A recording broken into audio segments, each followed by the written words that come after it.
and welcome to another shoe review. Today I am going to be reviewing the Adidas 4DFWD. Let's get straight into the video.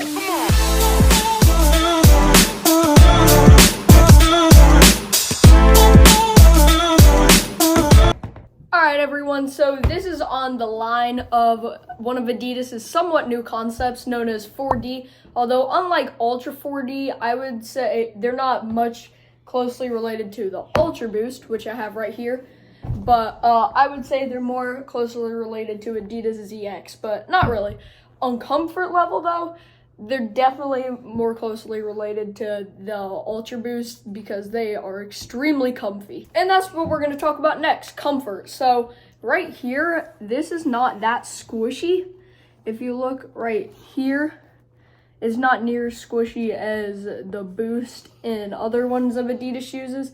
It's more hard than I would say soft, but you can still press down on it a bit. But what makes it super comfy is the tight fit of these shoes. Yes, they do have a tight fit. My Ultra Boosts are 8 and these are 8.5s, and the 8.5s fit better than the Ultra Boosts do fit at size 8. So these are definitely more of a snug fit. And the sole, we take out the sole is almost the exact same. Just, I would say the sole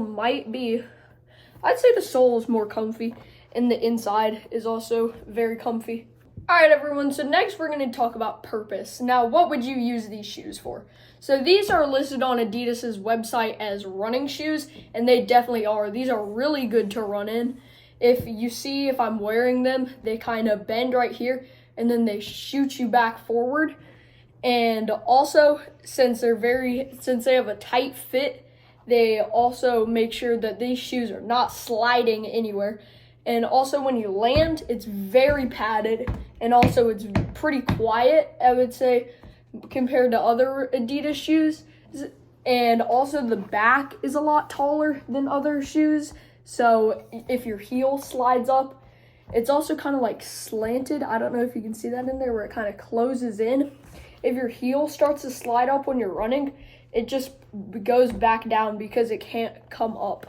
Also, the arch, flat. This is a very flat shoe, I would say. Although it kind of curves down a bit, if you can see that right here. But on the inside, it's a flat shoe. So if you have a high arch, I would not recommend buying these.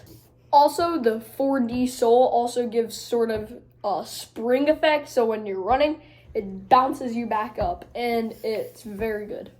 Now it's time to compare to another one of my favorite shoes, the Adidas Ultra Boost. I have had these shoes for over 6 months now. They have lasted me a very long time, except for the bottom, where the bottom on these, there's a lot of spots where it can come off compared to this, where I don't think this bottom's coming off anytime soon, except for around near the edges, compared to like the center right here. And after that, it makes it start to feel weird whenever you're walking.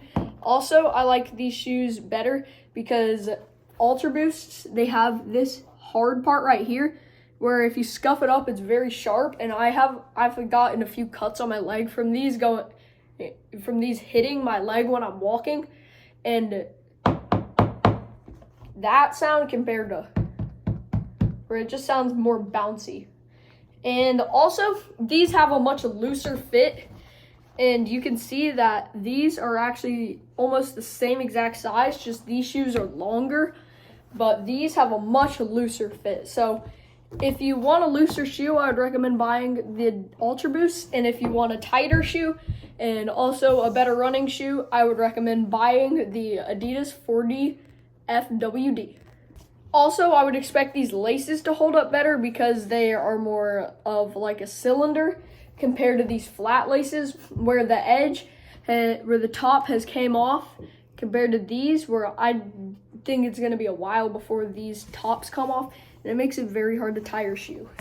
And finally, let's talk about how long these will last. I expect these to last a lot longer than my Ultra Boosts because this is much more firm at the top right here, and also it's double layered, and it has this protective layer. I don't know if you can see that on the camera. It has this protective layer where you're not likely to get holes at the top, and also the only thing that I would say might make it last a bit shorter is because you could get rocks or like mud inside of here. But I would say you can just fill up a bin of water and dip them in there, and then your shoes would be perfectly clean. And also, real quick, let's just talk about pricing for these shoes.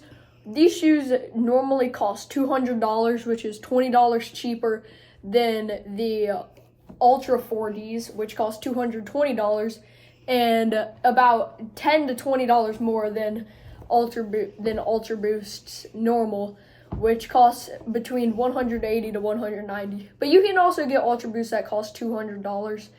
But I got these discounted for 50% off, $100, a nice steal.